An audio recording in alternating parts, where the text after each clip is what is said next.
नमस्कार मित्रों, बिहार प्रधान शिक्षक परीक्षा की तैयारी के अंतर्गत हम सामान्य अध्ययन के विषय भूगोल को लेकर के उपस्थित हुए हैं, जिसमें आपको मुख्य 50 प्रश्नों का डिस्कशन कराया जाएगा। तो दोस्तों, बीपीएससी द्वारा सिलेबस के परिवर्तन के बाद से जो भी वीडियो अपलोड हो रहे हैं तो न्यू सिलेबस के अकॉर्डिंग ही अपलोड हो रहे हैं। सभी महत्वपूर्ण प्रश्नों का चयन किया गया है, इसमें सभी महत्वपूर्ण प्रश्न हैं, तो वीडियो को अंत तक देखें। आइए शुरू करते हैं आज का सीरीज। पहला प्रश्न है, प्राचीन भारतीय भौगोलिक मान्यता के अनुसार भारतवर्ष किस द्वीप का अंग था? ऑप्शन दिया है पुष्कर द्वीप, जम्बू द्वीप, कांस द्वीप और कुश द्वीप। तो इसका सही आंसर हो जाएगा ऑप्शन नंबर बी, जम्बू द्वीप। अगला प्रश्न है, सर्वप्रथम इंडिया शब्द का प्रयोग भारत के लिए किस भाषा में किया गया? ऑप्शन है उर्दू, ग्रीक, फारसी, अरबी। तो इसका सही आंसर हो जाएगा ऑप्शन नंबर बी, ग्रीक भाषा। तो इंडिया शब्द का जो है कि सर्वप्रथम प्रयोग ग्रीक भाषा में किया गया। अगला प्रश्न है, भारत की मुख्य भूमि जो है कि भारत की मुख्य भूमि की दक्षिणी सीमा है। तो दक्षिणी सीमा देख लेंगे, ऑप्शन देखेंगे 6 डिग्री 4 मिनट उत्तरी अक्षांश, 7 डिग्री 4 मिनट उत्तरी अक्षांश, 8 डिग्री 4 मिनट उत्तरी अक्षांश और 6 डिग्री 8 मिनट उत्तरी अक्षांश। तो इसका सही आंसर हो जाएगा option number C, 8 degree 4 minute. अगला प्रश्न है, भारतीय मानक समय आधारित है। भारतीय मानक समय आधारित है। ऑप्शन दिया है 80 डिग्री पूर्व देशांतर पर, 80 डिग्री पश्चिम देशांतर पर, 82.5 डिग्री पूर्व देशांतर पर और 82 डिग्री पश्चिम देशांतर पर। तो इसका सही आंसर हो जाएगा ऑप्शन नंबर सी, 82.5 डिग्री पूर्व देशांतर पर। अगला प्रश्न है, भारत का प्रमाणिक समय, ध्यान देंगे मित्रों, भारत का प्रमाणिक समय उस स्थान का स्थानीय समय है जो स्थित है दिल्ली के समीप, कोलकाता के समीप, इलाहाबाद के समीप और भोपाल के समीप।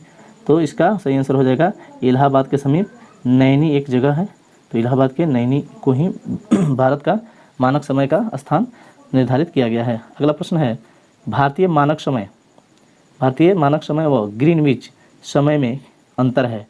ऑप्शन दिया है 5 घंटे, 2 घंटे, 5 घंटे और 5 घंटे। यहाँ मिस प्रिंटिंग है, तो मित्रों कुल जो अंतर है 5.5 घंटे होता है। तो ऑप्शन नंबर इसका सी हम मारेंगे सही, यहाँ 5.5 घंटे कर देंगे। अगला प्रश्न है, भारत का ध्रुव दक्षिणी भाग की भूमध्य रेखा से दूरी कितनी है? तो भारत का ध्रुव दक्षिणी भाग की भूमध्य रेखा से कितनी दूरी है? 776 किलोमीटर, 867 किलोमीटर, 876 किलोमीटर और 916 किलोमीटर। तो इसका सही आंसर हो जाएगा ऑप्शन नंबर सी, 876 किलोमीटर। अगला प्रश्न है, भारत की स्थलीय सीमा की लंबाई कितनी है? ऑप्शन दिया है 100 किलोमीटर, 7516.5 किलोमीटर, 1200 किलोमीटर और 15,200 किलोमीटर। तो इसका सही आंसर हो जाएगा 15,200 किलोमीटर भारत की स्थलीय सीमा का है। और भारत के कुल जलीय सीमा का जो है 7516.5 किलोमीटर होगा। कुल जलीय सब मिला करके मतलब उपमहाद्वीप जो भी हैं उनको सभी को सीमा मिलाने पर 7516 किलोमीटर होगा। अगला प्रश्न है, द्वीपों सहित भारत के तटरेखा की लंबाई कितनी है? तो यहाँ दे ही दिया है द्वीपों सहित जो है कि भारत की तटरेखा की 7516 बताएंगे। ऑप्शन नंबर सी इसका सही हो जाएगा, 7516.5। अगला प्रश्न है, भारत की उत्तर से दक्षिण तक की लंबाई है, उत्तर से दक्षिण तक की लंबाई है। ऑप्शन देखेंगे 29-33, 32-14, 31-24 और 34-12 किलोमीटर। तो इसमें कौन सा आंसर होगा? तो सबसे सही आंसर हो जाएगा इसका ऑप्शन नंबर बी, 32-14। ये उत्तर से दक्षिण है, इसकी लंबाई 32-14 किलोमीटर। अब देखेंगे भारत की पूर्व से पश्चिम, भारत की पूर्व से पश्चिम तक की लंबाई 29-33, 30-33, 31-33 और 32-14। तो ऑप्शन नंबर ए सही हो जाएगा, 2933 किलोमीटर जो है कि इसका लंबाई है पूर्व से पश्चिम की ओर। अगला प्रश्न देखेंगे, भारत की तटरेखा की लंबाई जो है कि भारत की तटरेखा की लंबाई कितनी है? तो मित्रों ऑप्शन देखेंगे 6100 किलोमीटर, 6200 किलोमीटर, 6175 किलोमीटर और 6500 किलोमीटर। इसका ऑप्शन नंबर ए सही हो जाएगा, 6100 किलोमीटर जो है कि भारत की तटरेखा की लंबाई है। अगला प्रश्न देखेंगे, भारत का क्षेत्रफल विश्व के कुल भौगोलिक क्षेत्रफल का कितना प्रतिशत है? ऑप्शन है 2.2%, 2.4%, 2.8% और 3.2%। तो इसका सही आंसर ऑप्शन नंबर बी हो जाएगा, 2.4%। अगला प्रश्न देखेंगे, भारत के कुल क्षेत्रफल का भारत के कुल क्षेत्रफल का कितना प्रतिशत भाग पर्वतीय क्षेत्र मध्य समुद्र तल से 2135 मीटर या अधिक ऊंचाई के अंतर्गत आता है? यानी कि पर्वतीय क्षेत्र कितना है भारत का, यही बताना है। देखेंगे ऑप्शन दिया है 10.7%, 18.6%, 27.7% और 43.0%। तो इसका सही आंसर हो जाएगा ऑप्शन नंबर ए 10.7%। अगला प्रश्न है, संपूर्ण भारत के कितने प्रतिशत भूभाग पर पर्वत और पहाड़ियों का विस्तार पाया जाता है? तो मित्रों बात वही है कि संपूर्ण भारत के कितने प्रतिशत, एक औसतन नहीं पूछा है कि इतने ऊंचाई तक, लेकिन पूरा संपूर्ण भारत का। ऑप्शन देखेंगे 10.7%, 18.6%, 29.3 और 43.0। तो इसका सही आंसर हो जाएगा ऑप्शन नंबर सी 29.3%। अगला प्रश्न है, संपूर्ण भारत के कितने प्रतिशत भूभाग पर पठार का विस्तार पाया जाता है? संपूर्ण भारत के कितने प्रतिशत भाग पर? ऑप्शन देखेंगे 10.7, 18.6, 27.7 और 29.3%। तो इसका सही आंसर हो जाएगा ऑप्शन नंबर सी 27.7% भाग पर पठार का विस्तार पाया जाता है। अगला प्रश्न है, संपूर्ण भारत के कितने प्रतिशत भूभाग पर मैदान का विस्तार पाया जाता है? तो दोस्तों ध्यान देंगे, संपूर्ण भारत के कितने प्रतिशत भूभाग पर मैदान का विस्तार पाया जाता है? ऑप्शन देखेंगे 10.7, 18.6 और 27.7, 43.0। तो इसका सही आंसर हो जाएगा ऑप्शन नंबर डी 43% भूभाग पर मैदान का विस्तार पाया जाता है। अगला प्रश्न है, भारत की प्रादेशिक जल सीमा समुद्र तट से कितने समुद्री मील की दूरी तक है?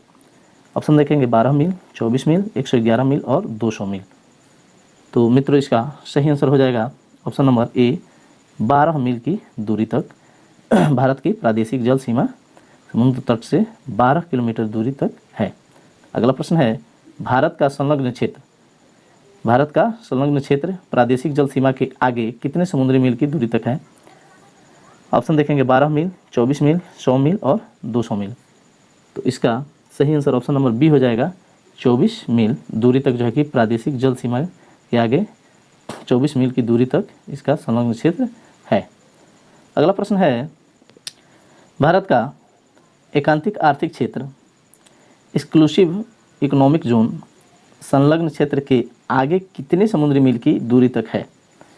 तो जो इकोनॉमिक जोन है, एक्सक्लूसिव इकोनॉमिक जोन एकांतिक आर्थिक क्षेत्र, तो संलग्न क्षेत्र से, तो संलग्न क्षेत्र कितना है 24 किलोमीटर तक संलग्न क्षेत्र है। तो उससे आगे कितने दूरी तक है? देखेंगे ऑप्शन देखेंगे 100 मील, 200 मील, 300 मील और 400 मील। तो इसका सही आंसर ऑप्शन नंबर बी हो जाएगा 200 मील तक, जो है कि इसका संलग्न क्षेत्र के आगे एकांतिक आर्थिक क्षेत्र है। अगला प्रश्न है, भारत में समुद्री तट रेखा वाले राज्यों की संख्या कितनी है? वैसे कितने राज्य हैं जो भारत में समुद्री तट से जो है कि रेखा सीमा बनाते हैं? तो ऐसे कितने राज्य हैं जो समुद्र के किनारे बसे हैं? ऑप्शन देखेंगे 7, 8, 9 और 13। तो ऐसे राज्यों की संख्या जो है कि हो जाएगी 9। तो इसका सही आंसर होगा ऑप्शन नंबर सी। अगला प्रश्न है, सबसे लंबी तटीय रेखा वाला राज्य, सबसे लंबी तटीय रेखा वाला राज्य है? ऑप्शन देखेंगे महाराष्ट्र, गुजरात, आंध्र प्रदेश और तमिलनाडु। तो इसका सही आंसर हो जाएगा ऑप्शन नंबर बी जो गुजरात जो है सबसे लंबी तटीय रेखा वाला राज्य है। अगला प्रश्न देखेंगे, निम्नलिखित में से किस राज्य की तट रेखा सर्वाधिक लंबी है? तो सर्वाधिक लंबी तट रेखा किसकी है? ऑप्शन देखेंगे केरल, महाराष्ट्र, आंध्र प्रदेश और तमिलनाडु। तो इसका सही आंसर हो जाएगा ऑप्शन नंबर सी आंध्र प्रदेश। आंध्र प्रदेश की जो है कि तट रेखा सर्वाधिक लंबी है। अगला प्रश्न है, कौन सी अक्षांश रेखा भारत के मध्य से होकर गुजरती है? कौन सी अक्षांश रेखा भारत के मध्य से होकर गुजरती है? ऑप्शन देखेंगे कर्क रेखा, मकर रेखा, विषुवत रेखा और आर्कटिक रेखा। तो इसका सही आंसर हो जाएगा ऑप्शन नंबर ए कर्क रेखा। कर्क रेखा जो है कि भारत के मध्य से होकर गुजरती है। अगला प्रश्न है, कर्क रेखा भारत के कितने राज्यों से होकर गुजरती है? तो यहाँ ध्यान देंगे कितने राज्यों से, ऑप्शन देख लेंगे 5, 6, 7 और 8। तो इसका सही आंसर हो जाएगा ऑप्शन नंबर डी 8 राज्यों से होकर के गुजरती है। इसको याद कर लेंगे, जो कि मित्र पर गमछा झार, तो इसको जो है कि याद करेंगे। मित्र पर मिजोरम, तो त्र से त्रिपुरा, पश्चिम बंगाल, र से राजस्थान, ग से हो जाएगा आपको गुजरात, म से मध्य प्रदेश, छ से छत्तीसगढ़ और झ से झारखंड। तो दोस्तों 1 2 3 4 5 6 7 और 8, ये 8 राज्य हैं जिनसे कर्क रेखा गुजरती है। अगला प्रश्न है, निम्नांकित में से किस राज्य से होकर कर्क रेखा नहीं गुजरती है? तो ऊपर हमने बताया कि किन कौन से राज्य से गुजरते हैं। गुजरात से गुजरती है, पश्चिम बंगाल और राजस्थान से गुजरती है। इसका मतलब उड़ीसा जो है, उड़ीसा से नहीं गुजरती है। तो इसका सही आंसर ऑप्शन नंबर जो है कि ये हो जाएगा, उड़ीसा से कर्क रेखा नहीं गुजरती है। अगला प्रश्न है, निम्नांकित में से किस राज्य से होकर कर्क रेखा गुजरती है? तो इसमें एक गुजरात है जिसे कर्क रेखा होकर के गुजरती है, उड़ीसा से नहीं गुजरती है, उत्तर प्रदेश और बिहार से नहीं गुजरती है, गुजरात से। तो ऑप्शन नंबर डी सही हो जाएगा। अगला प्रश्न है, भारत की मुख्य भूमि, ध्यान देंगे, भारत की मुख्य भूमि का दक्षिण नोक है, यानी दक्षिणतम पॉइंट जो है कि कौन है? ऑप्शन देखेंगे, cap Comorin, कैलीमेयर point, Indira Point और नोरिमन पॉइंट।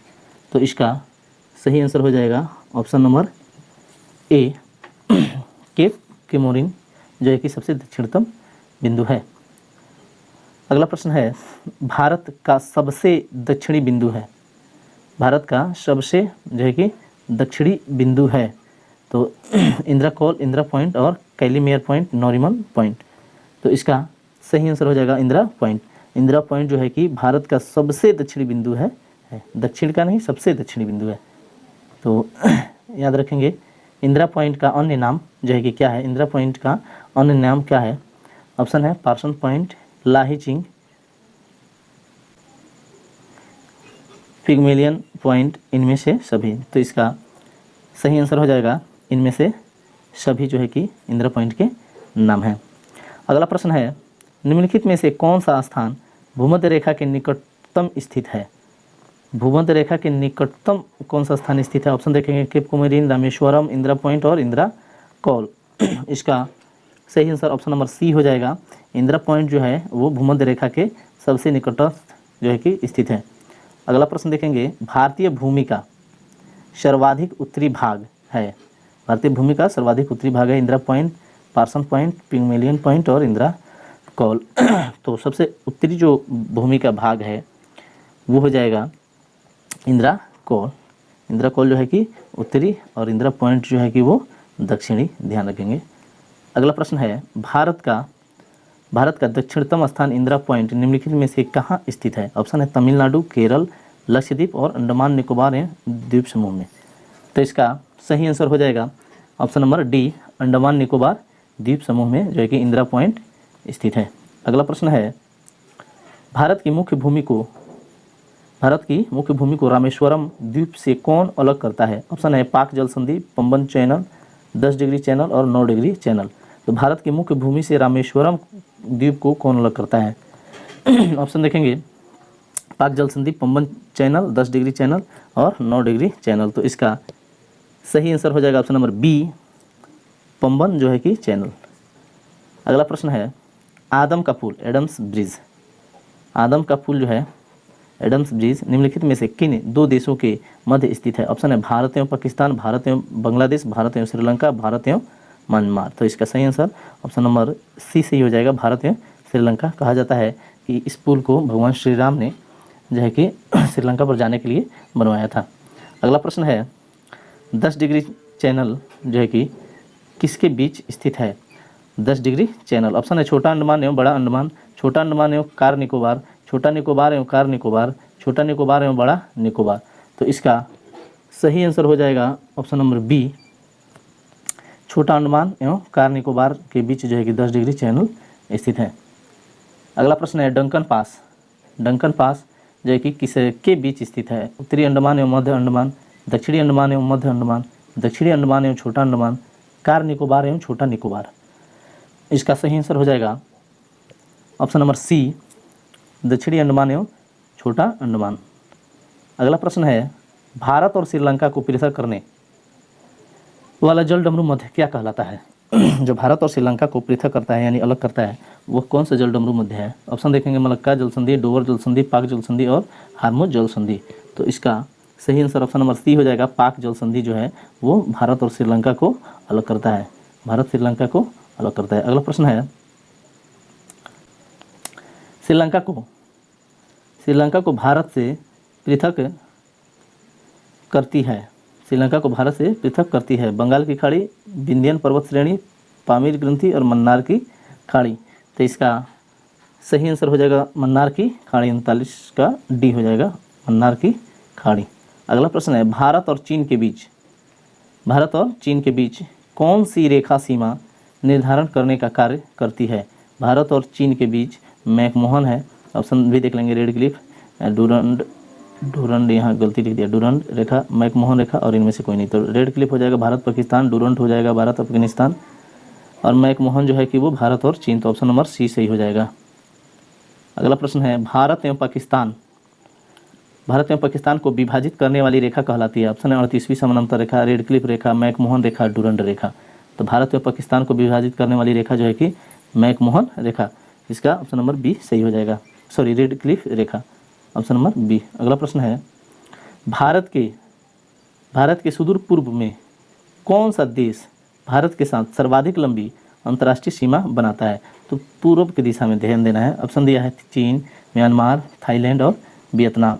इसका सही आंसर हो जाएगा ऑप्शन नंबर बी, म्यांमार जो है कि भारत के पूर्व में सबसे सर्वाधिक लंबी सीमा रेखा बनाता है। अगला प्रश्न है, भारत एवं चीन के बीच सीमा निर्धारित करने वाली मैकमोहन रेखा निम्नलिखित में से किस प्रदेश के उत्तरी सीमा पर खींची गई है? ऑप्शन है जम्मू कश्मीर और उत्तर प्रदेश, हिमाचल प्रदेश और अरुणाचल प्रदेश। तो इसका सही आंसर ऑप्शन नंबर डी हो जाएगा, अरुणाचल प्रदेश। अगला प्रश्न है, निम्नलिखित में से किस देश के साथ भारत की अंतर्राष्ट्रीय सीमा नहीं लगती है? ऑप्शन है पाकिस्तान, बांग्लादेश, भूटान और श्रीलंका। तो ध्यान देंगे, बांग्लादेश के साथ लगती है, पाकिस्तान के साथ लगती है, भूटान के साथ लगती है, लेकिन श्रीलंका के साथ इसकी सीमा नहीं लगती है। माना कि पड़ोसी देश हैं लेकिन सीमाएं एक दूसरे से नहीं लगती हैं। तो ऑप्शन नंबर डी सही हो जाएगा, इसका ऑप्शन नंबर डी श्रीलंका। अगला प्रश्न है, निम्नलिखित में से कौन सा देश जो है कि भारतीय उपमहाद्वीप के अंतर्गत शामिल नहीं किया जाता है? पाकिस्तान, नेपाल, श्रीलंका और बांग्लादेश। तो भारतीय उपमहाद्वीप के अंतर्गत नहीं शामिल किए जाने वाला देश हो जाएगा श्रीलंका। श्रीलंका को भारतीय उपमहाद्वीप में शामिल नहीं किया जाता, ऑप्शन नंबर सी सही हो जाएगा। अगला प्रश्न है, निम्नलिखित में से किस भारतीय राज्य की समुद्र तटीय सीमा सबसे छोटी है? ऑप्शन है गोवा, केरल, उड़ीसा और पश्चिम बंगाल। तो इसका सही आंसर हो जाएगा option number A, Goa. Goa जो है कि सबसे कम तटीय रेखा वाला सीमा बनाता है। अगला प्रश्न है, भारत की सबसे लंबी स्थलीय सीमा किस देश के साथ है?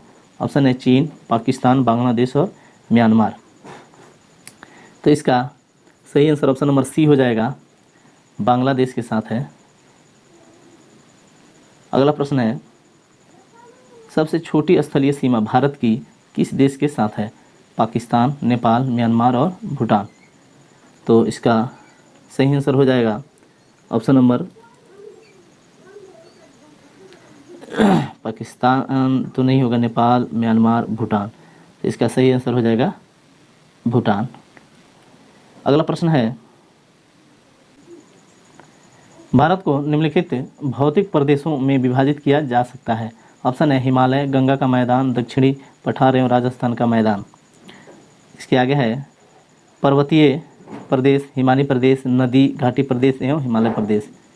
इसके आगे है दक्षिणी पठारी प्रदेश, सागर तटीय प्रदेश, द्वीपीय प्रदेश एवं हिमालय प्रदेश।